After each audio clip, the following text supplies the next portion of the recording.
All right, we are live. I do apologize for taking so freaking long to start a show. It's very difficult to get things done. Obviously, when you're dealing with family things, family issues, uh, two children and a wife. So when you get, if you have one, if you have a family, if you have a wife, or you ever get to this level in the game, you will eventually understand what I'm talking about, where I'm coming from. I want to thank everybody for stopping out tonight, man. Greatly appreciate you guys for the support. Very grateful to everybody who's always been supporting Tick Podcast, and appreciate you guys hanging out with me on this late evening. I wanted to get a super Podshots in, man, before I head out to LA for this E3 event. I'm excited. So many opportunities to network and meet people and get behind the scenes information on games. I'm so excited about it. I want to touch on a few things, talk about some stuff that came up over the weekday, and when they end with some of the listeners and fans that happen to be free and available tonight to chat with me here on Tick Network. So without further ado, man, let's begin the show. Hey, Expedite, you're now rocking with your boy KOR X Kal-El, the last son of Planet Xbox, and you're listening to Super Podshots. Man, listen, Anchorman been killing me all week with this $3.99 price for Scorpio. Making memes of me and alien pictures. I got like a whole bunch of friends who used to be loyal to Team Kal-El now turning against me for this $3.99 price SKU. It's hilarious. You know, listen, man, I'm not sitting up here and saying that I want the console to be more expensive. If the console is $3.99, I'll be ecstatic. I don't know what I can get for two Xboxes. And I have a dilemma. I know I'm starting off the show kind of weird. I have a dilemma. I don't know where to get Scorpio. I don't know if I should go to GameStop because I get bigger trading credit on my Slim and my OG Xbox, or do I go to Best Buy where I get less credit but I get a great warranty? Best Buy to me has the best warranty of any store that you can go to. If you're going to buy electronics from anywhere, consoles, get it from Best Buy. I mean, this is not some type of endorsement. I really wish I was getting paid by Best Buy, but I recommend Best Buy. Funny. Yeah, man. So Anchorman's been killing me, dog. And if this console turns out to be $3.99, then yes, for an entire month, I have to start the show with the last on the PlayStation, as well as introduce myself at E3 as the last on the PlayStation. Very awkward for me. I don't know how this is going to go over, but this is the bet that I drew up and agreed to, so we will see. But I'm confident that Phil Spencer is going to be true to his word, and the console will be $4.99 because it's a premium product for a premium gamer. At least that's what I'm hoping. That's what I'm hoping it is, man. I got the short end of the stick of this bet. Next time I'm going to definitely rethink my bet choices. Alien Isolation. All right. So listen, man, make sure you give us a thumbs up. Greatly appreciate it. The likes and the support is always welcome, man. Helping us expand, helping us grow. All thanks to you is what's keeping us going and keeping our content live and correct. E3, right around the corner, man. We head out this Saturday. I meet up with the team. Your team this year for E3 from the Tick Network will be me, Nicodemus X. You guys know Nicodemus from the Trophy Life podcast. We also have with us one of our writers, Joshua, who is a writer. He does gaming and anime content for us over at ticgn.com. And of course, we have Too Much Food.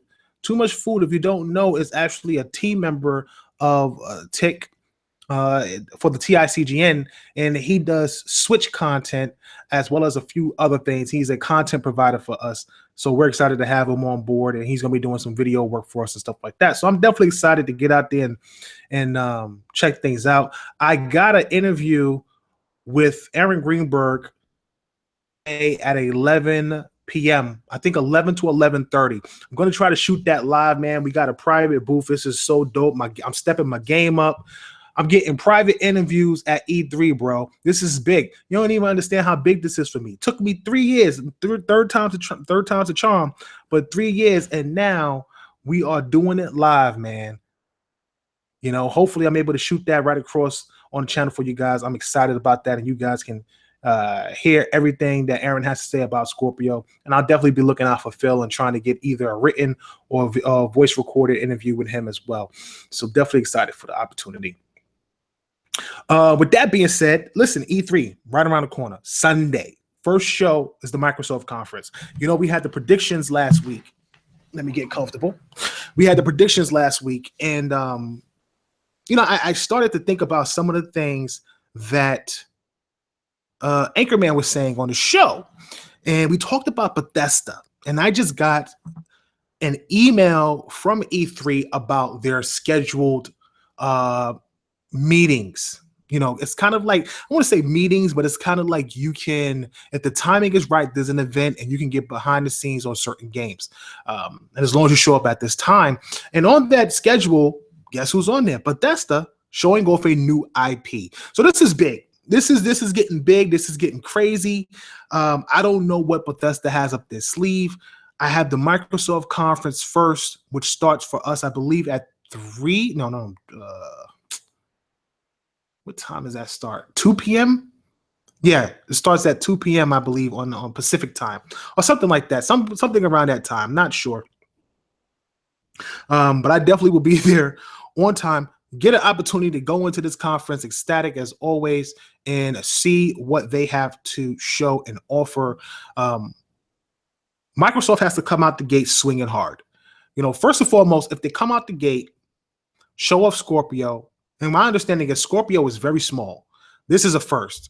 Normally, when you make a console, especially a console that has newer hardware, it's a bit bigger because the chips are bigger, but the chips are smaller this time around. And because the chips are smaller and they make customized chips, they're also probably going to make the design of the console itself much smaller.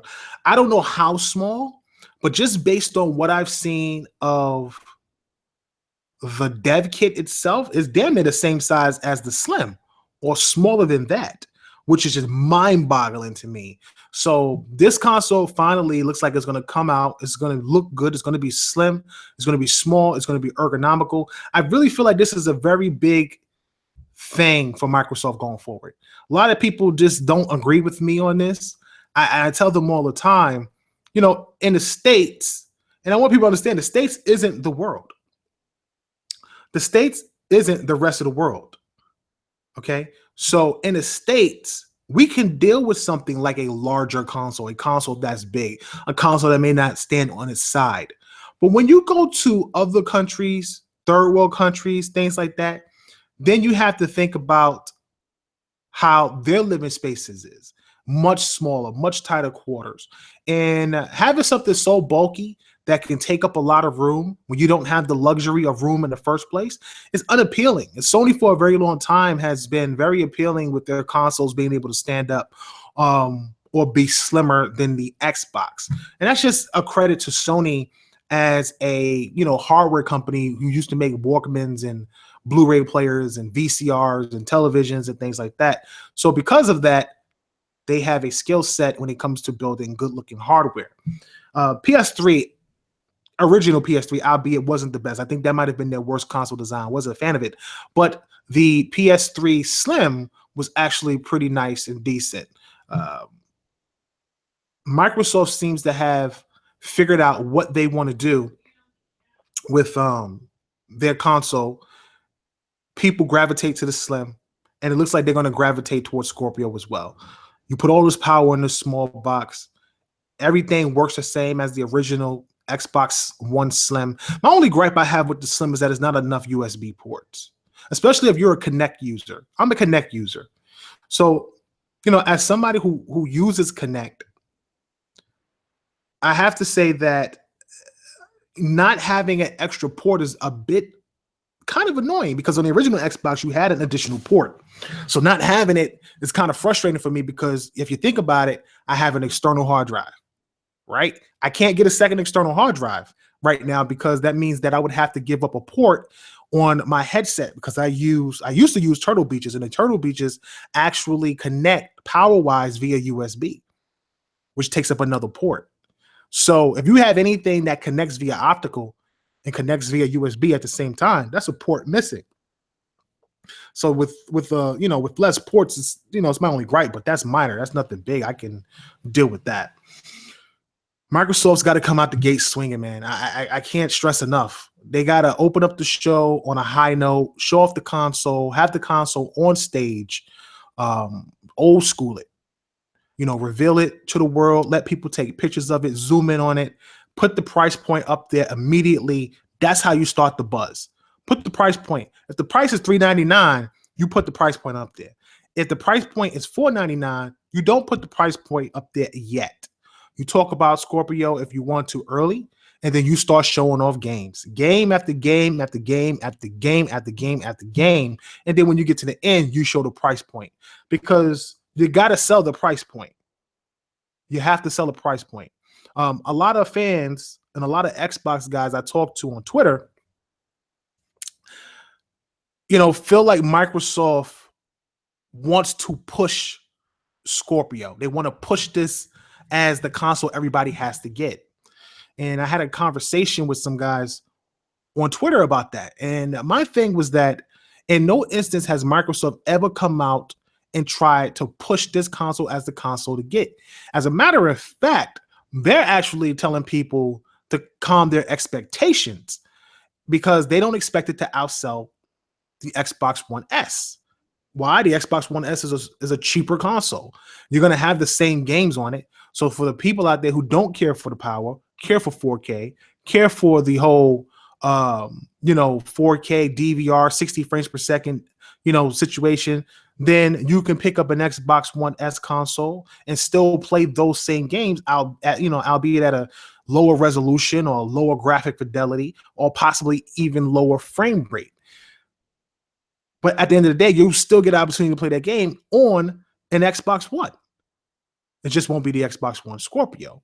So pitching these games is important. Now, shout out to Red Dragon, who had a great video out. If you haven't seen it, make sure you head on over to Red Dragon and check out his video on the Xbox teasers for Scorpio. And there's a lot of Easter eggs in there. And one of the Easter eggs they had was not only the price point, but the date and release of the console. So for a lot of us out there, we finally think and believe that it's going to come out early October. And they're saying maybe October 13th, 2017. And the price point is supposedly Easter egg at $399. Now, that's amazing. That'd be great if it was $399. That's not something I'm going to be mad about. But at the same time, again, it's an Easter egg. We really don't know what it's going to be. Maybe it is $399. Maybe they have a $499 console as well. But the thing is, is that if they are putting out these Easter eggs and they're talking about the power and they're talking about the visual fidelity of the game and, possibly the reveal of the name, and they may be sticking with Scorpio. They have a new logo for it as well. They trademarked a new logo, which is like an S. And what's really cool is, if you haven't noticed, when you look at these commercials, even the original preview trailer of Scorpio's reveal in 2016's E3, the letter design was different. It has these cuts in it. There's cuts in the C, there's cuts in the S, there's cuts in the in the R's and the I's, and the way that wording is designed, they actually trademark the S. And I'm wondering if it does come out as Xbox One S or Xbox, OS or 10S or whatever it's going to come out as, but they're going to have that S, and that S is going to be for Scorpio. I don't think they changed the name. I think people gravitated to it. They like the name. They like the way it rolls off the tongue. And I think that it is definitely going to be Xbox One Scorpio. It just makes sense in a way. XBOS. So, I'm excited to see all the stuff unfold in front of me on Sunday. And I will definitely be trying to Periscope that out to you guys. If Microsoft shows up on stage and all of their games look amazing, and I really believe that they really need to show a lot of these games on Scorpio. I get that Xbox is the main console and there are 30 million people out there that have Xbox Ones. I understand that. But it's really important that they pitch this console. Now, you got two shows that you could present. You got a $3.99 show and you got a $4.99 show. Your $3.99 show comes out the gate. The price point is $3.99 with a $4.99 2 terabyte console, $3.99 1 terabyte console, or maybe a $4.99 3 terabyte console, not 2 terabyte, 3 terabyte console. And from there, you present just every possible game and third-party deal that you got available. Shadow of War being pushed back means that they are really going the extra mile to really show off Shadow of War. They probably got their hands around those dev kits and are really loving what Scorpio is probably doing for that game. It's a reason why they're taking an additional 2 months to make sure this game shines on Scorpio. If you think they're taking 2 months for any other reason than Scorpio, you are fooling yourself. You are definitely fooling yourself. They are definitely taking the time to make sure that this game looks as good as possible on this console. This is going to be a showcase game. It's an open world game, by the way. So if this game turns out to look amazingly well on the console in its open world, don't tell me the game's not demanding. This is like the new keyword. Well, the game's not demanding. So, of course it can do it. Forza's not demanding. So, of course it can do it. Well, Shadow of War is pretty demanding. You're talking about AI, opponents on screen. You're talking about an open world environment. You have to deal with things that's actually happening dynamically. Oh, man, it's amazing. It would be amazing if it came out and it looked amazingly well graphically. Crackdown is another title that's huge. I think a lot of people are underestimating Crackdown and underestimating its potential and its potential presentation. Not only does it has the I guess you can say it has the potential to really wow the crowd with its destruction, but it has the potential to wow the crowd and draw in new people with its art style. I think a lot of people gloss over that cel-shaded aspect of games. So I don't want to say cel-shaded. It's definitely different than cel-shaded, but that's the closest thing I can think of. And the first Crackdown wasn't something that wowed a lot of people, but it was fun. The second Crackdown was rushed. It came out, I think, 8 months later. Game didn't do well at all. People forgot it. And Crackdown is just really not a name that's synonymous with the big heavy hitters like Gears or even a Fable or, Forza or Halo or whatever games you think is major for Xbox. It's just not one of those titles. But now you have the potential to really present it and show it in a way where, the game could finally come into its own and shine. Could it be a defining game for the generation for Xbox? I don't know. I don't want to say that it's not. I think about all the games that's out similar or in the ilk of the game. You have the Grand Theft Autos, which is obviously the granddaddy. You have Saints Row, which actually first started out as a serious game, kind of like Grand Theft Auto, but eventually just became goofy and over the top. I don't want to put Crackdown in the same realm as that because Crackdown's not really I guess you could say like funny or like goofy in a way, but Crackdown definitely is superhero action based. And because of that, you think about explosions, jumping, running super fast, having these abilities and things like that really changes the game, especially when you're supposed to be like this super cop, super soldier trying to take out these unstoppable, drug kingpins or, villains in the game. The key to this game is having a genuine story that people can enjoy and having an amazing online that rivals. I won't say rivals. That's really giving it too much. Let me not say that, but is at least half as good as Grand Theft Auto. Half as good as Grand Theft Auto. It really has to. I really think in order for Crackdown to really not even separate itself, but to genuinely be something different while also being something familiar, it has to have a serious story like a Grand Theft Auto, where you're kind of traveling around doing these missions through an open city. You have these points of interest. Each one opens up a different story in a new way, but you have waypoints.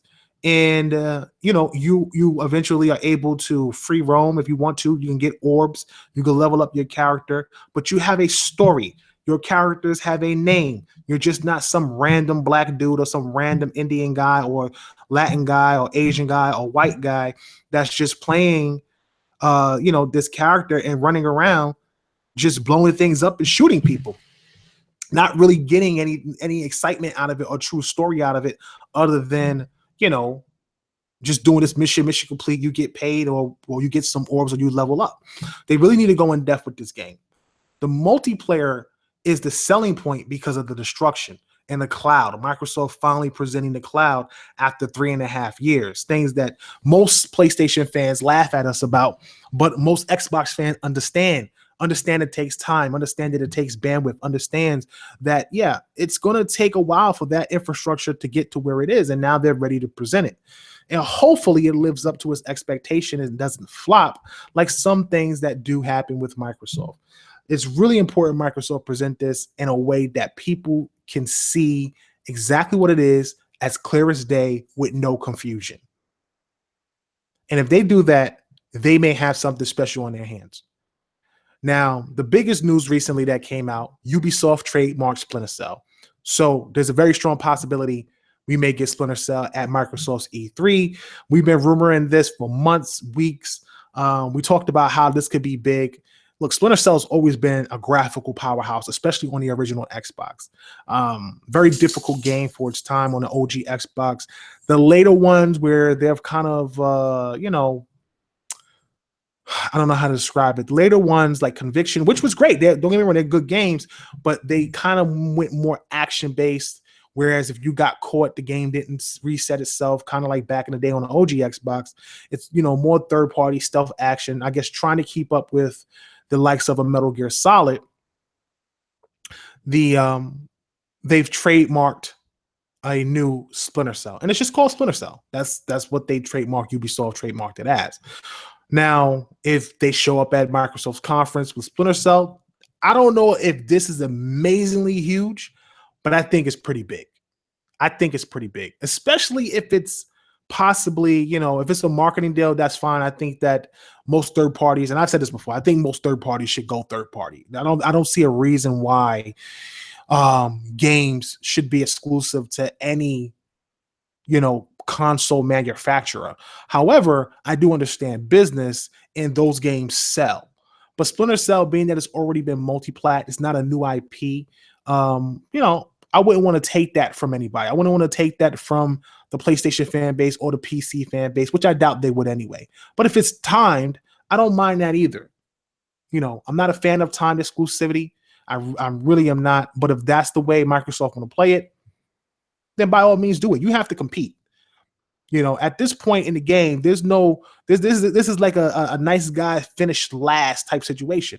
Sony's locked up all these third party marketing deal. Microsoft has completely focused on its internal studios, first party, and working on its own things.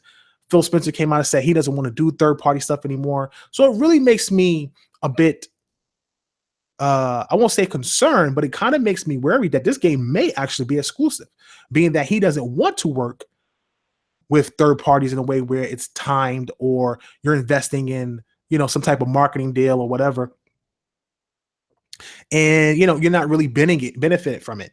I recently watched them lose FIFA to PlayStation because in the UK, they're just getting killed. Like 10 million people bought FIFA on PlayStation. Only 3 million people bought it on Xbox. And that makes sense. You have to go where the market is. If the market is with Sony, you go with Sony.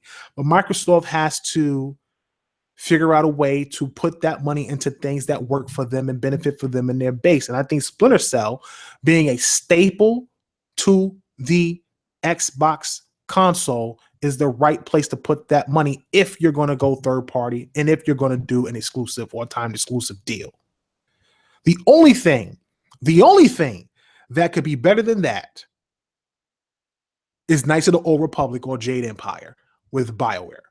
And we spoke about this. Now, Knights of the Old Republic is damn near impossible. First of all, Disney has disavowed Knights of the Old Republic as canon, which to me is just asinine. Disney pisses me off with that. On top of that, I mean, if it's not canon, why can't they just make the game then? Why can't it just be its own universe and its own world and, in Star Wars? I would love for that to happen and continue and be on Xbox. But the more realistic option would be Jade Empire, which is something that they could work out a deal with EA in BioWare and get a new Jade Empire on Xbox. And I think that would be huge as well. I think that would be freaking big.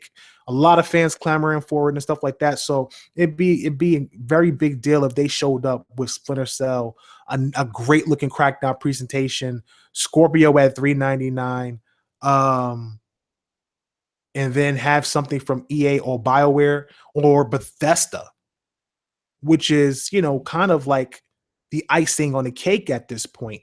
Bethesda has something to show at this E3. I'm definitely going to go ahead and check that out when it's time for them to present and get some behind the scene info on it. I wish I could Periscope inside the convention center, but I can't. You just don't get any signal whatsoever. So the best that I can do is do a presentation at the events, walking around the Bethesda event. I would definitely Periscope that and show you guys all of the amusement park and the way they have that set up. And I will definitely be trying to Periscope the Microsoft conference if I get a signal in there.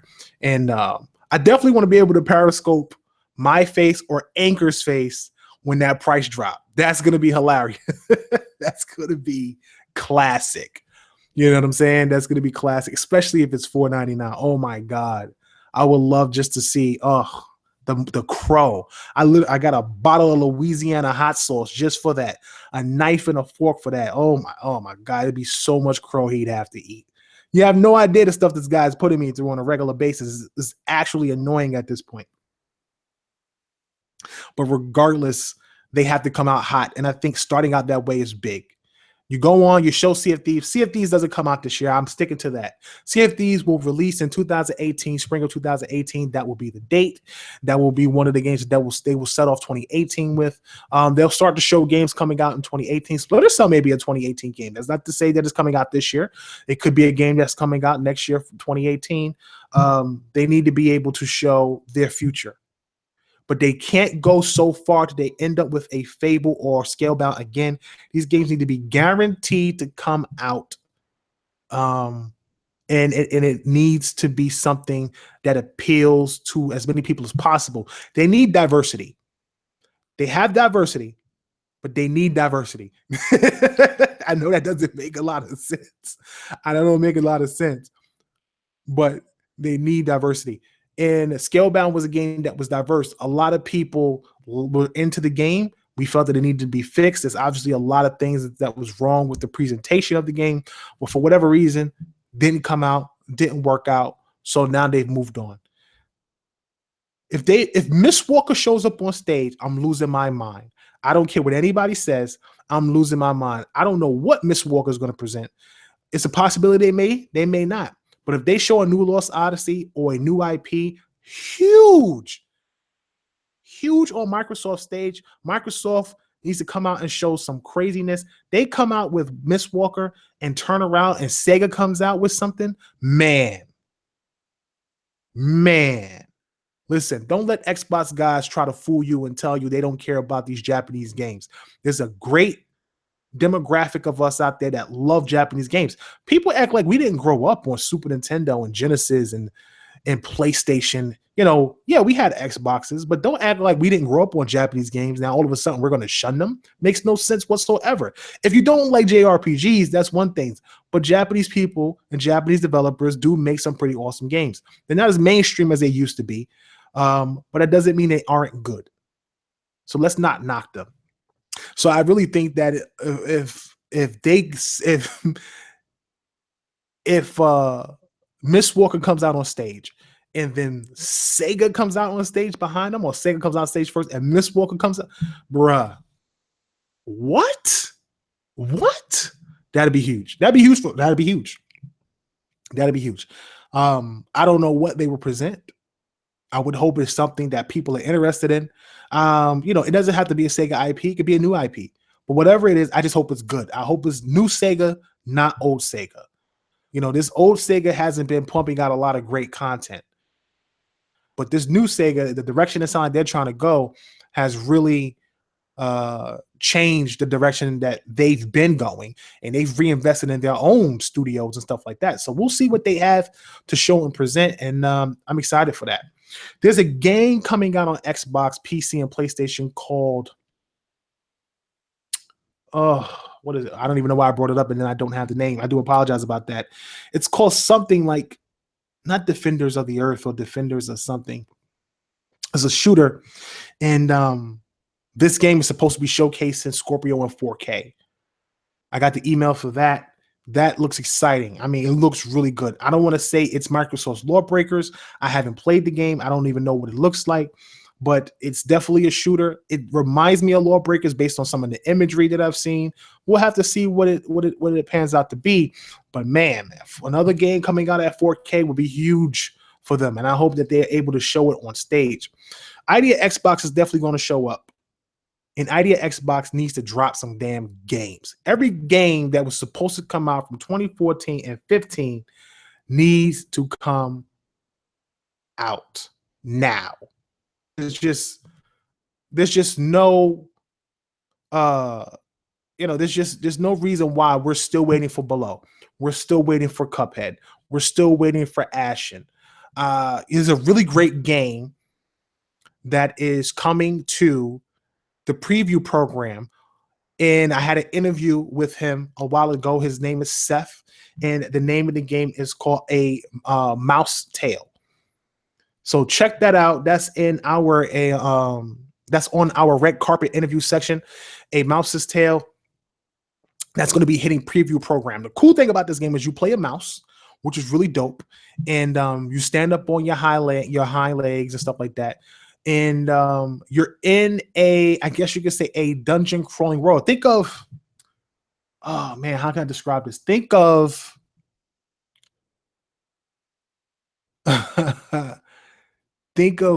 man, I may be too old. I may be too old for you guys for this. I'm too old. Oh man.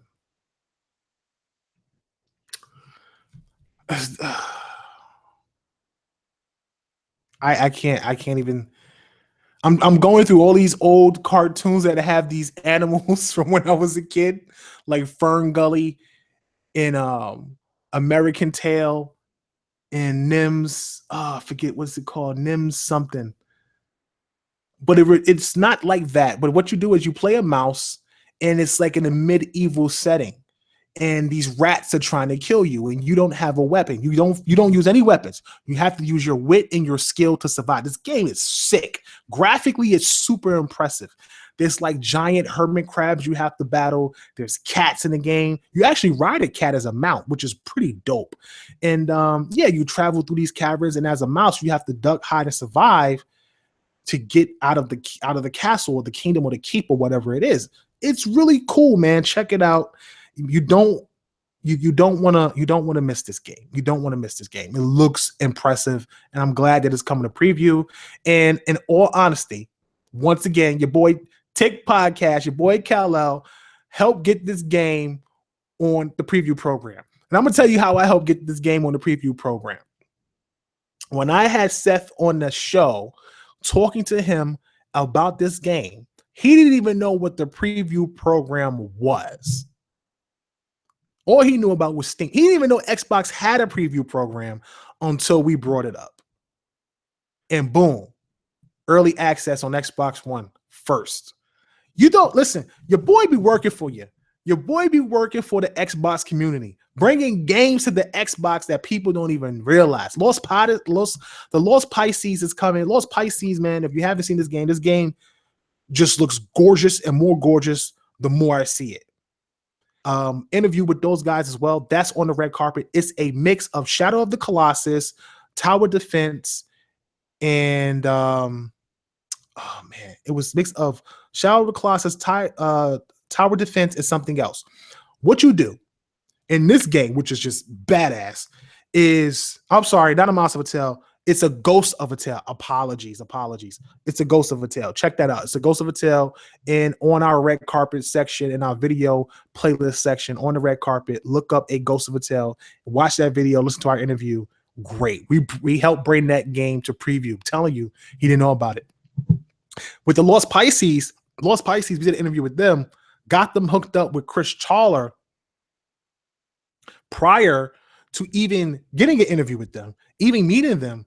I wind up linking them up with Chris Chawler via Twitter. The next thing I know, they're working with the Idea Xbox program, and I'm just like, what? This is crazy. They're working with Xbox now. This game wasn't originally working with Xbox, and I got a chance to see them, and they thanked me at E3 2015. They were at the Idea Xbox program party. It was awesome.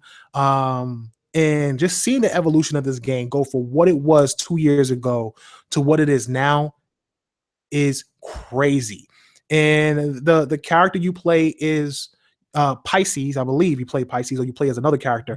And Pisces is a mermaid. The story is of a little mermaid, and she's trying to find a soul. It's the original story, not the Disney story.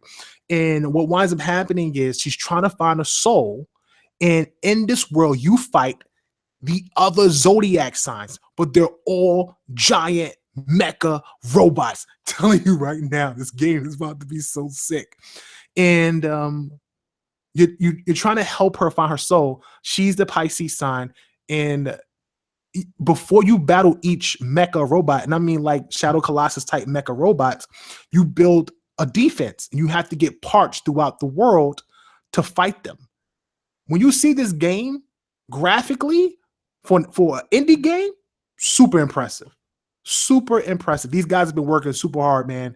Listen, you support these guys. Support Seth. Support the guys over there working on the Lost Pisces, because a lot of people don't know about these games. I really try to bring these games out to the forefront with on the red carpet. Some people watch the show, and I hope you guys appreciate that. We will get back to trying to find the best indies coming to Xbox. Shout out to Nicodemus, King of Indies, who also does a hell of a job for the PlayStation community and finding really good indies for them as well. But, we try to really work hard, man, to find you games that are off the beaten path. That's not just AAA, that you can pick up for $15-20 and truly enjoy on your Xbox One. I think it's really important that people always do that.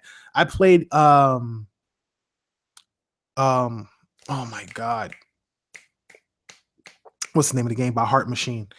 It's tip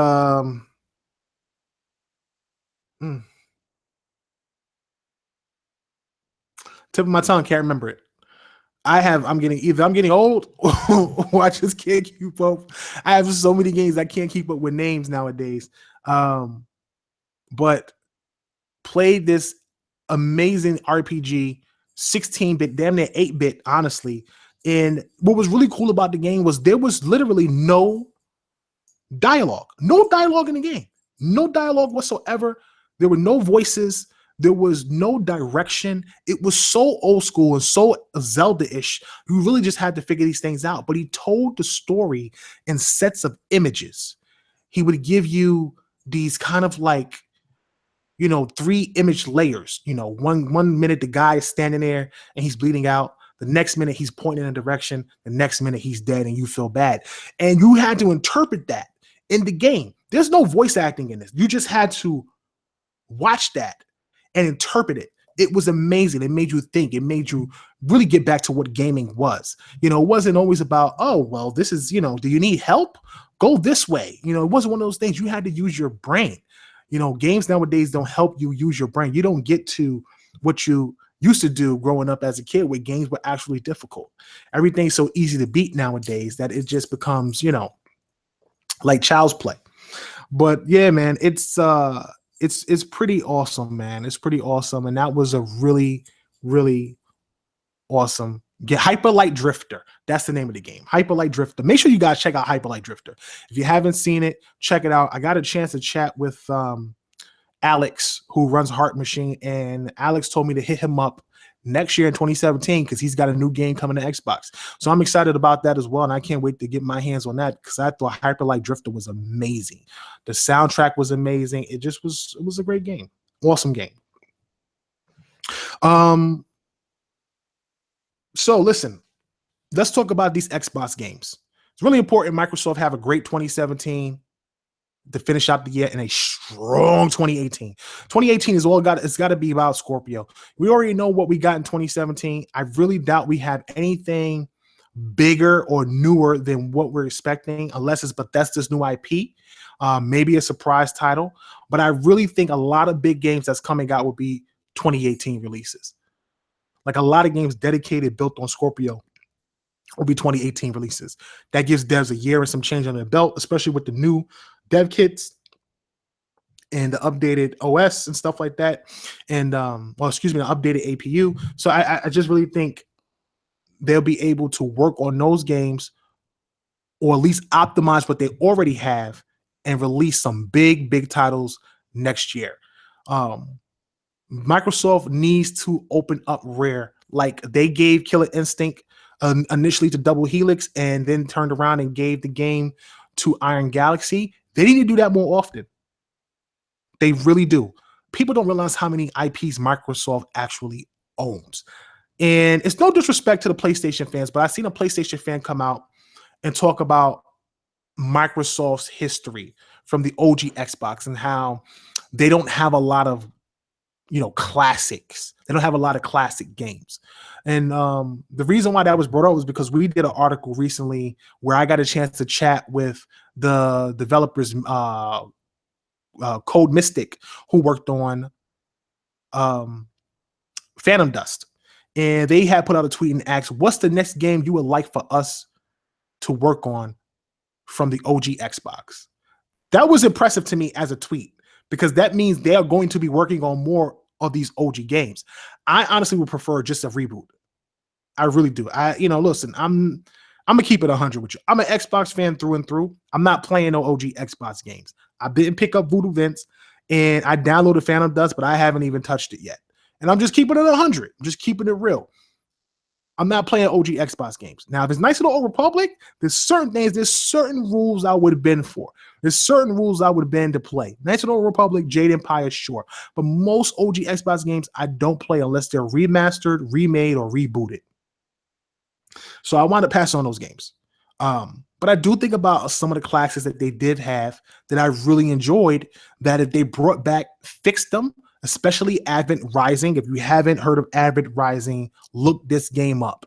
Advent Rising had a budget that was out of this world. This was supposed to be literally what Uncharted was. I mean, I don't want to say it like that, but if you think about what Uncharted was as a grand adventure, this is what Advent Rising was supposed to be, but it just never met its expectations. And it was so buggy and so bad that it flopped and never was brought up again. And I just feel like a game like that should be re-looked at. Crimson Skies is another one. I played so many hours of Crimson Skies, just flying around, picking up drops, having lightning bolt or fast jets, flying through caverns, hours and hours and hours of multiplayer. I've met some of my friends that I still have on my friends list today on the OG Xbox. I don't talk to them, but they're there somewhere. They're like 400 friends. They're there. Well, I don't have 400 friends, I have 400 followers, but they're there somewhere. Somewhere in there, they're there. So, man, Microsoft really needs to open up the books. And they really need to let some studios that are really talented work on some of these old, rare games. And a game I would like for them to bring back is Saberwolf. And I just think this is just a missed opportunity. This is just such a huge missed opportunity from both Microsoft and Rare. What if they actually use Saberwolf from Killer Instinct in a real Saberwolf game? Like they use the character, even though the stories may not be related, but they use the character in the Saberwolf game and talk about how he became the Saberwolf and how he's been trying to find a cure this whole entire time. And amongst that, you fight and battle the other monsters in, that monster universe, whether it's Dracula or Frankenstein or, the the monster from the Black Lagoon, whatever it is. But they set these things up, and you're the protagonist and the hero, but also a bloodthirsty murdering son of a what, because you're a werewolf and you can transform, which would be amazing. Like, missed opportunities. And I don't see why they don't hop on those opportunities to work on some of these older franchises and reboot them or reinvigorate them. Sitting on, games like Banjo and Conquer for, 10 years. Like, come on, man. Y'all killing me. They're killing me. I swear to you, they could be up there with Nintendo, maybe not quality, but the amount of platformers that Rare has, from Battletoads to think about Rare Replay and how many games is on Rare Replay right now. Just think about that. And how many of those games are platformers or adventure titles, and how some of those games can be rebooted and they're just not touched. They're not touched. They're just sitting there, and Microsoft is in control of them, and we don't see them. We don't get them back. So Microsoft really needs to open up their catalog and start looking at that, and as well as new IPs. If I was Microsoft, if I was in charge of Microsoft, I would have a studio working on a old IP that we own every year. Every year going forward, there would be at least one game out of the catalog that would be rebooted. And the ones that do well and stick, we continue that franchise. And the ones that don't, we don't continue. I mean, it can't go both ways. So I just think that'd be really important as well. But Microsoft needs to be able to present a great showcase, great pricing point, or amazing looking titles that's going to entice people to pick it up at $4.99. I don't think they're trying to push this console, which is why I think it's $4.99. Not so much push it out to sell, but if it doesn't sell, there's no sweat off their back, because they understand what they're trying to sell and that this is for a different type of market. But if it does come out at $3.99, more power to all of us gamers, because a lot of people are going to be picking up Scorpios, playing the best third-party games on that console, and it's going to be an amazing, amazing E3. I just feel it in my bones, man. My man Phil Spencer's coming out, talking on Twitter about it. Everybody's excited. I can't wait to get out there and see some of the guys and get a chance to check out everything at E3. So I'm just ecstatic. So listen, Bethesda, Sega, Mistwalker, potential. Will they be there? Won't they be there? I don't know. We'll have to see. It was interesting that Anchor brought up the fact that Bethesda moved their conference back, possibly because at the Microsoft conference, there's FanFest, and maybe, just maybe, they want the guys from Microsoft to be at their conference to talk about that new IP that may or may not be a part of Xbox's E3. And if so, if it is, I'm hyped, because I'm a Bethesda guy myself. Not so much Fallout, but I'm a big Elder Scrolls guy, and I would love anything if it was something like Mass Effect, Elder Scrolls style. I would lose my mind, okay? I would lose my mind. So I'm definitely excited about it, man. I can't wait to get back to these games. I just been playing a lot of stuff lately. You got people always arguing on podcasts, and I get a lot of fans like, Cal, man, people not talking about games no more. Everybody's talking about the politics of gaming. I feel you. I absolutely feel you, man. You know, I love playing games every chance I get. You know, when you're in media, it's a lot of politics because you have to communicate with the community. You want to stick with your integrity as media, as a podcaster, as a writer, whatever it is that you do. You want to have integrity in what you do. And kind of when you see people not being truthful, being or dishonest or being misleading, your integrity kicks in, and you want to be able to kind of set that right, because you don't want that negativity to get out and stuff like that. So, you know, I try to stay as positive as possible. I try to focus on the great things about Xbox, not worry about the bad, but I try not to kiss butt. Some people kiss butt. Trust me. There's a lot of people out there that do. And sometimes you'll get me going on Microsoft when I don't think things are going right. It's not that I dislike Microsoft or I'm jumping to PlayStation as a PlayStation gamer. I've always been a PlayStation gamer. I just prefer Xbox. But at the same time, please do understand that if it's something that I don't like, I'm going to call it out because I'm passionate about the brand and I want the brand to improve and I want things to get better and be what it used to be on 360. And they're not far from it. Scorpio was a great step. I think a lot of fans are going to be excited, and I can't wait to see what they show at E3. I can't wait to hop on this plane, man. Get out there and hang out with the crew and talk about these games. We will definitely do a show. We will do 2 podcasts. This will be a joint show. Be myself, Nicodemus, Too Much Food, and Jay. We will do a show. We'll try to do that show live that Sunday and Monday night. Sunday night, we'll do Microsoft and Bethesda. And then Sunday night, we have Ubisoft conference, the PC conference, then Sony's conference.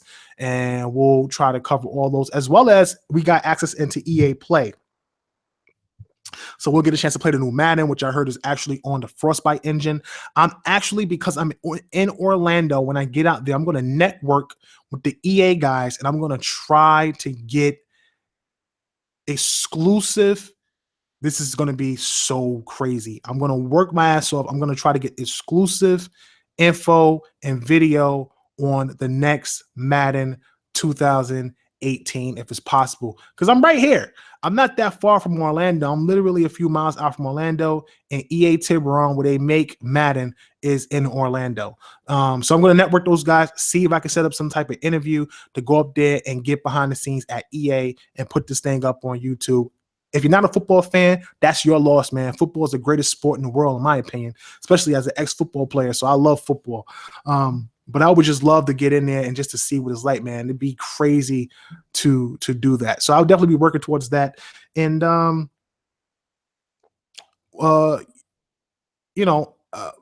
I think, still has the Madden license, the Madden, what's the word I'm looking for? The Madden marketing deal. So that'd be huge as well for them. Even though they lost FIFA, I'll be honest with you, I'm glad they lost FIFA. I'm kind of glad they lost these marketing deals. I just feel like the money's just going to a better place.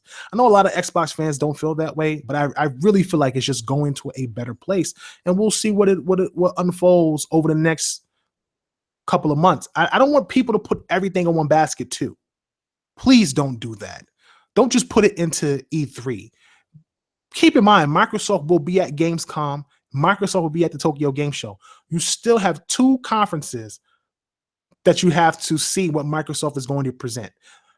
They're not doing VR at E3. Huge. That's big. That is huge. No VR, no AR at E3, no HoloLens, no Halo, no Gears of War. That's huge. So we should be seeing some new stuff. The show should be filled with games. We don't have to worry about this VR, AR stuff. Maybe they show it off at Gamescom. Maybe they show it off at Tokyo Game Show. But right now, we don't need it. We don't need to see that. What we need is Scorpio and games, and Microsoft's future. That's what we need. And it needs to be big. It needs to be mature. And it needs to be in a direction that the fans feel is the right direction. So hopefully we get that, man. I'm excited. You guys should be excited. This is it. This is what everybody's been waiting for. A few more days. Sunday. I feel like it's like Super Bowl Sunday for me, man. It's like, this is like the gamers' Christmas in a way. Even though you don't get no games, it's an exciting thing because you get to see the potential future. And hopefully those games come out and you get a chance to play them and you love them and stuff like that. So listen, man, that's it for the show. I'm going to do a Q&A now. It's kind of late, but I'm still going to do a Q&A for the fans because I love you guys. Thank you for coming out, for all the support. Man, we had like 52 viewers up in here, and it's 12:32 a.m. on the East Coast. Shout out to all you guys in here. Any questions, go ahead and start asking them. I'll do my best to answer them. And I will definitely be periscoping on Twitter on Sunday. Make sure you guys tune in to my Twitter feed all day Sunday. That's TIC_podcast, TIC_podcast, to check out what I'm doing live out in LA, who I'm hanging with, What type of videos I'll be shooting, I don't know, but you'll get a chance to see behind the scenes at the Bethesda conference. You'll see what it's like at the Microsoft conference before the show starts, maybe even when the show starts. You never know. Maybe you're at work and you need to just get a scoop. Definitely tune in. I would definitely be trying to stream that if possible. And you guys hopefully will get a chance to check it out. We're going to be recording video as well for another E3, and we're going to post it when we get back. But we're going to have a ton of content, and I'm glad that I can continue to present this to you guys. Thank you for all the support. So I'm going to go ahead and end the show for the MP3 crowd, get these questions in, and see if I come up with the right answers to some of your thoughts. So, man, listen, again, thank you guys. We will be back next week with 2 E3 shows, Sunday and Monday night, and then we will return to our regular show schedule the week after with Multiverse podcasts on Mondays, Double XP podcasts on Tuesdays, Super Podshots on Wednesdays. Excuse me, not Double XP, Trophy Life podcast on Tuesdays, Double XP and Super Podshots on Wednesdays, and of course, Tick Podcast on Thursdays. And you can tune in to Tick Podcast every Thursday night at 11 p.m. and Super Podshots at 11 p.m. as well. So again, thank you guys for all the support. I'm your host, KORX Kal-El, the last on the planet Xbox, and I'm off this planet. Peace. All right. Listen, man, I want to thank everybody who stayed for the after show and the Q&A. What's going on, Sam Walton? Thank you for stopping in, brother. Leonardo, what's going on? Chico, what's up, brother? Liquid, Mega, TF God, thank you for stopping in. And J679, thank you for stopping in as well. If I missed you, go ahead and leave a comment, and I'll definitely catch you with a shout out, and thank you for support and stopping in. Let's try to get to some of these questions. I don't want to be on here all night long, but let's see. So yeah, make sure you put a question mark with your question, please. I'm not a mind reader. I'm trying to get as many questions as possible. Sometimes I miss people's questions. If I don't see a question mark, I think it's a statement. So make sure you put a question mark behind your question. It makes it easier to catch. Leonardo S. Shout out Leonardo, man. Listen, thank you again, brother, for stopping in on another episode, whether it's Tick Podcast, Super Podshots, man. You're always here. Grateful for your support. Do you think Scorpio will be smaller than the Xbox One S? I think it'd be about the same size. I wouldn't be surprised if it was smaller. Maybe a little bit wider. But the image that I saw, when you look at the dev kit, which is like twice as powerful as Scorpio, the controller literally, like a regular white Xbox One controller, took up half the box. You put it on top of, if you take your controller, if you have an Xbox One S, take your controller and put it on top of your Xbox One. And take not your Xbox One, your Xbox One S. Put your controller on top of your Xbox One S. And if it takes up half the box, that's about how big Scorpio is when I looked at the image, at least for the dev kit. And if you model in the dev kit after the actual console, the console's going to be pretty damn small, which is just mind-blowing to me. If they make that thing stand up, it's a wrap. It is a wrap. At $399, you know how many of us have Xboxes? We will trade in an Xbox, an OG Xbox, in less than 60 seconds and pay the difference for a Scorpio at $399.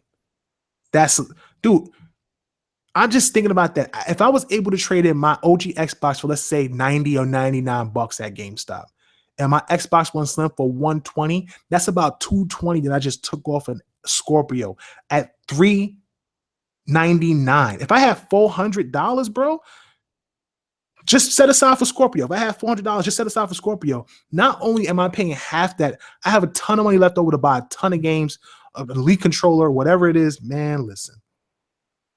Don't let that console come at $399. Y'all be seeing me play Alien Isolation on Scorpio. I'll be pissing my pants. It looks so real. Let's see here.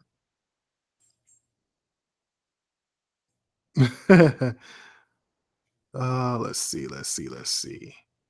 Trying to get back, man. You guys are typing. This chat is moving. They gotta do something better than this. I'm trying to catch where Leonardo's question was at. Okay, here we go. All right. Mega Chris 213. Thank you, brother, for stopping in. Greatly appreciate it. His question is, what price will it be betting? So, Anchorman V. Shout out to Anchorman V, my brother from another mother. He he decided to go with he felt that the console was going to be $399 because there was a lot of news coming out the console. It's going to be $399 and it's rumored to be $399. And recently there was an Easter egg that came out where it says a machine this powerful for under $400, which is actually huge. I'm gonna be honest with you, like $399 is huge. But I just think about what Phil Spencer said, his comments about a premium device. I think about Albert Pinello and having him on the show. Some of the more comments from the head guys of, how they were going to let the value of the console price itself. It always felt like, this was a premium device and it was going to be a premium price. And that's how they always presented it. And I had a shout out to Mike from NLG. And I had a conversation with Mike about it. And he felt that this is an opportunity for Microsoft to come out at $399 and really push the console to make a comeback. And I always say to myself, I honestly don't think making a comeback is as important as Microsoft moving units in their games. This is, to me, more important. And I really want people to understand this, because people put too much stock in console sales. They really, really do. You have a console that sells 60 and 30 million units, respectively, worldwide. And their biggest titles have sold under 10 million. Most multiplats, at least the big ones, sell over 10 million. And that's because the general population know what these games are and the casuals buy them up. But the hardcore guys are mainly the ones who really get these exclusives. Games like Horizon Zero Dawn recently just broke 1 million sales digitally, and they did about 2 or 3 million retail. That's about 4 million. That's, in any other standard, in any other generation, absolutely amazing. It actually is still absolutely amazing. But when you think about who have those consoles, you would expect more people to pick it up. You just would. And for Microsoft, I feel the same way. I feel like Forza Horizon 3 probably is the best racing game on the market this generation. The game, I think, did about maybe 2 million, maybe 3 million if I'm pushing it. Didn't do 5. But with 30 million people on the market, you would expect that game, being the best racing game on the market, to do about 5, 6, 7, 8 million. But it's not. Those games aren't. So to me, it's more important that Microsoft make sure their game quality is really, really high. They're putting out new stuff that people want to buy, and that it becomes, and I hate to say this, it actually becomes kind of mainstream popular, because those are the games that sell. And when those games sell, that's how you make bread. Master Chief Halo became mainstream popular. Gears at one point was mainstream popular. So they need to find their new title that's like that. That's a big AAA title, but is also mainstream popular. And I think they'll do that this E3, if not next E3 or whatever they have coming out next year. But between this year and next year, I think they find their game.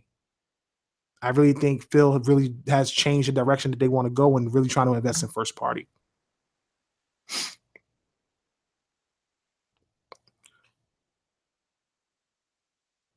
All right. Drop D Unchained. What up, Drop? What's your question? Where is it at?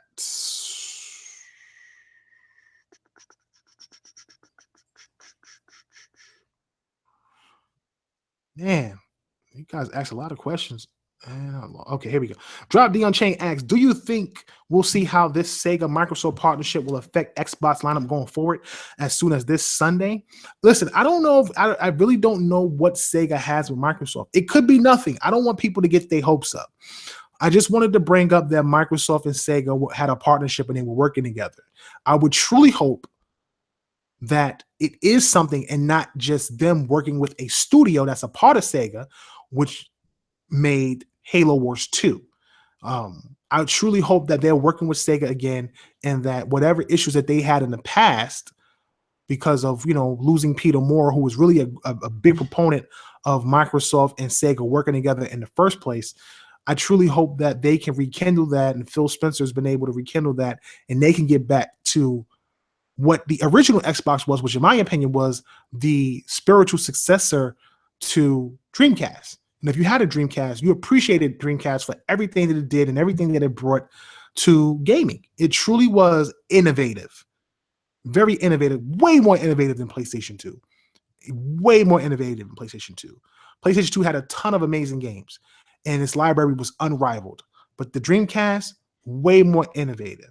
You're talking about Ethernet online, the VMU unit, where you can actually play. I remember playing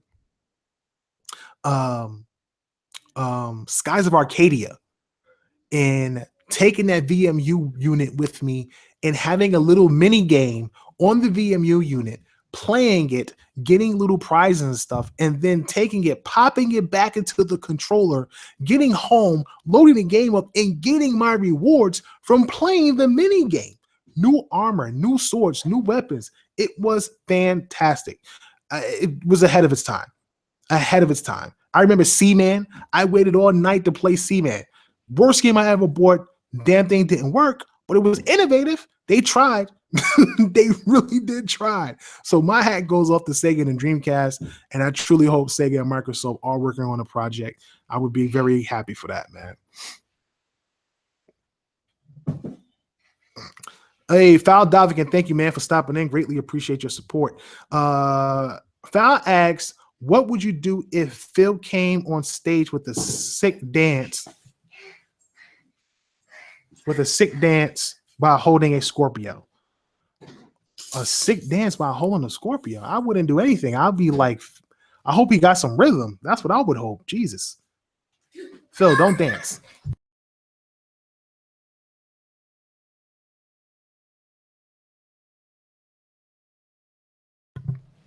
Sorry about that. So, yeah, I would hope that Phil has some type of rhythm and some type of skill on stage, which would be just crazy to me. Hold on one second, guys. Be right back.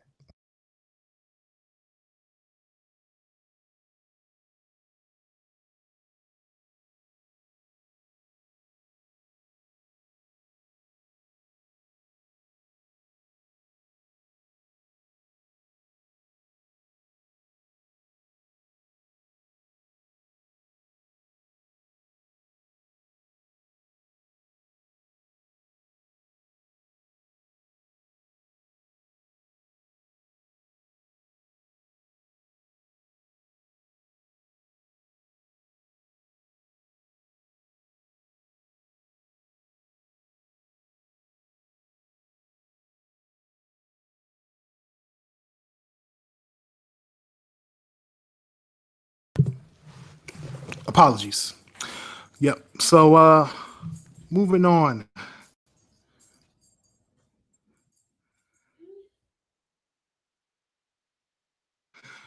Shout out to Kelvin Brandon. Kelvin Brandon asks, do you remember a game called Cry On by Mistwalker? I do. I absolutely do, because I was excited to play another Mistwalker game that was supposed to come out on the Xbox 360, but never came to fruition because enough people didn't buy Blue Dragon and Lost Odyssey, which is absolutely disappointing because those two games were gems of last generation and probably some of the best RPGs you would have played on any console. Cry On followed a girl who was in control of a golem, a giant golem. And this was her ability or her power. And you fought monsters and stuff like that. It was crazy, man. I don't know whatever happened to that game. I would hope that it shows up at E3. If it does, and it is from Mistwalker, I will lose my mind. I would definitely lose it. I'll be so hyped. It'd be crazy.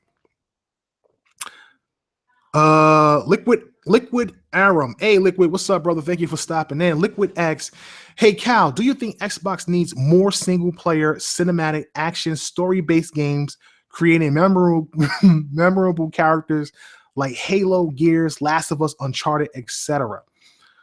Oh man. You know what I think Microsoft needs? I think Microsoft needs to stick to their strengths. And as much as I want everything that you just said, you think about what they've produced, which was single player games with really, at least they tried to present a single player game with really strong narratives. And it didn't work out. It sort of failed in a way. They weren't able to get Recoil off the ground because it was buggy. Even though that was a platformer, it still had a story and it had story cutscenes to it. They tried to get Quantum Break off the ground, which some people liked, but the game flopped. I'm just keeping it real, man. The game didn't do well. It didn't sell well. It's the reason why the guys over at Remedy have moved on. They moved on. You think about Sunset Overdrive. Sunset Overdrive, as good as the game is, the game didn't come out the gate well. It didn't come out the gate and sell well, which was another sort of platformer adventure type game. Though it was a bit different. It was like comedy, but it was mature. It was goofy. It didn't sell in the millions. It didn't crack what I think Microsoft thought it was going to crack, a game from Insomniac would do, and it just didn't do it. So I think Microsoft is getting back to what they do best, which is multiplayer titles, games that have longevity, games that you can invest in long term that works well. Like Destiny, that's what Phil was saying before. That's why I'm like, I wouldn't be surprised if like Phantasy Star showed up on stage from Sega and they had some type of deal with them or some. I'm telling you right now, besides Sea of Thieves, I would not be surprised if Microsoft shows up with some sort of MMO. I don't know what it will be, but some sort of game that's in the same line of Destiny in some sort of way. It could be BioWare's new game people have been telling me about. I don't know. But if it is, whether it's a marketing deal or not, they're going to show up with something. Like the guy feels not just talking out his butt for nothing. Like he's saying things and you have to be able to capture that and interpret what he's saying. Man talks a lot. Let's see. Gaming Addict. If Scorpio comes out in November, think that's a mistake. Shout out to Gaming Addict, my brother from another mother as well. You know what, man? If it comes out in November, I don't think it's a mistake, but you are cutting it close because you got Black Friday deals. And why would you release a brand new console and then, you're not going to give it a discount, but you're going to bundle it with a ton of games that will give it a discount.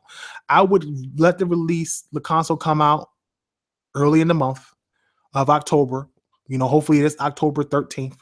You want to come out the week of Shadow of Mordor. You want to come out before Crackdown. You want to come out before State of Decay. It's not coming out in November. State of Decay is not coming out in November. State of Decay is a zombie game, and October is Halloween. So I don't see that game coming out in November. So I just think that they're going to release this console before those games drop. So that way you can pick those games up. And when Black Friday hits, they will bundle Crackdown. They will bundle State of Decay, Forza 7, and whatever the game, Shadow of Mordor bundle or whatever else they have all together for that Black Friday sale. And it will compete with PlayStation and PlayStation's third-party deals. You will have your, Destiny console and your Battlefront console. And you'll have all these things that Microsoft has to deal with. I just truly hope that they present something that can compete with it. And that would be huge for them.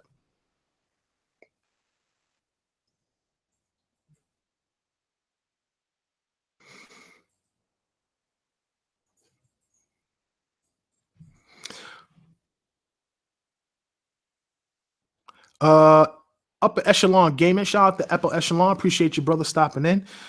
He asks, considering the information Microsoft has released, do you think it's imperative for Microsoft to keep Scorpio's segment short at their conference? Yes. Absolutely yes. I think it's really important Microsoft gets to the point. I think you can talk about all the features and everything that the console can do after the show. People only care about two things. And don't get me wrong, and I want people to understand this. As gamers, you're watching the show. This show is mainly for the media. This is a media show.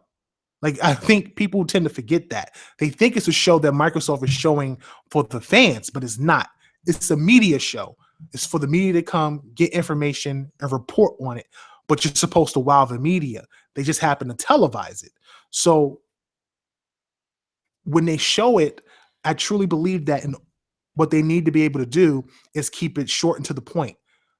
The media, and as gamers, as fans, don't really care at this point about what the console is going to be able to do. All we really care about is the price and how the games look on it and what games you have. Those are your top 3 priorities. Show us what the console look like, show us the price point, show us the games. That's it. Don't talk about this TV feature. They didn't do that at E3. Don't get me wrong. I don't want people to confuse what I'm saying. That was a separate event prior to E3 2013. But don't talk about feature sets like, you're working with this network or you're working with this, this new features built in. Don't do that. Keep the show about games and then let that info trickle out. You let that info trickle out and it wows people because now they already know the games are coming. They've already seen the console. The console was $399. It has the best third-party looking games. It's got some of the best exclusives coming out this holiday season. And it can do this and that and this and that. Yeah, then you got it. You got it in the bag. You have it in the bag. Really important. Really important. Master Jazz 09, what's up, my brother? Do you think being the underdog is the best thing for Xbox? Absolutely. Absolutely. You look at some of the things Microsoft have done to get back in the race. They did these things literally. If they were in first, they would have never did it. I don't think we get BC if they're in first. I don't think you remove Netflix from behind the paywall. I don't think you get Game Pass. I don't think Microsoft goes above and beyond to appease the fans and to get, to be consumer friendly. If you're in first, Sony isn't doing it. Sony's not doing it. Like, keep it real. Look at what they're presenting. They're pumping out games. They're pumping out, some of the best third-party exclusives, some of the best first-party exclusives. People are gobbling it up, and they don't have to do anything else. They don't have to work hard. They didn't even have to work hard to sell PlayStation. Think about that. They didn't even have to work hard to sell PlayStation when it didn't have any games. Or the games wasn't as grand as the Xbox ones the first 3 years or whatever, besides Bloodborne and Uncharted. So just keep that in perspective. And now they have the games. They don't have to do anything. They're not doing anything consumer friendly. People are asking them for a refund policy. They're not doing any of that. They just said backwards compatibility wasn't important. And, they had a poll or whatever, but most Xbox fans, thousands and thousands of Xbox fans want backwards compatibility. And going forward, Microsoft plans to do that. That's appeasing the fans. And I think a lot of people get lost that I don't want to play old games. Who cares about old games? You own those games. Those are your games. You put your money into and your time into. Don't you want to keep the property that you own? People always complain about retail. Oh, I get to keep the game. It's my game, the physical. Well, why can't you keep the digital game? Digital game forever too. Why does it have to be physical? Microsoft's allowing you to keep the digital game forever. It's yours if you own it. You own the license, it's yours. That's a big deal. It's not about playing old games. It's about owning what's yours. Perspective from Kal-El. Now, moving on. Let's see here. What time is it, man? It's getting late. All right, we're going to finish up, man. It's almost 1 a.m. I'm glad I could do this show with you guys. Very grateful for the support as always. Try to get to a few more questions, and then we will head out. De Niro Primero, shout out to my brother De Niro. He says, Cal, why don't you like Alien Isolation? Well, here's the thing. I like Aliens. It's one of my favorite sci-fi movies of all time. I'm a huge Aliens fan. I know everything there is about aliens, about xenomorphs and protomorphs and the engineers and the Marines, and I love everything about aliens. I can't play horror games. I don't know why. I can sit there, I can watch a horror movie, I can watch monsters pop out of backs and chests, I can watch all this gruesome stuff, not a problem. But when you're in it, it's a different story. It's a different feeling, man. You're in it. It's intense. You're sweating. Your heart is racing. You don't want to die. You don't know what's going to pop out. You don't know what type of twisted, demented mind built this game, what they were thinking when they were designing this game, and you're just in it. So for me, I don't like horror games, man. It's just too much. You know what I'm saying? Listen, let me tell you how bad it is for me. I don't even like playing Final Fantasy 15 at night. Okay? These little glowing eye goblins, and at night, that freaking giant knight with the axe that comes out. I don't want to deal with that. I immediately go back to a diner and get in a hotel or something and go to sleep. I don't want to deal with that, man. I just don't. It's just way too much. I don't play Resident Evil. I don't play Silent Hill. Alien Isolation is going to kill me. Not because I'm scared of the xenomorph. I just don't want to die. I don't want to get jump scared by the xenomorph. That's the problem. I don't want to open the door and the damn thing is standing there, grabs me and just, catches me and, kills me or something like that. I don't want to deal with it, man. It's too much.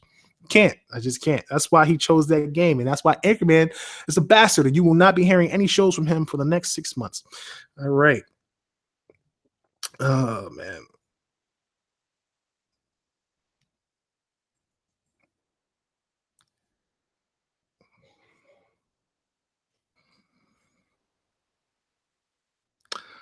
All right.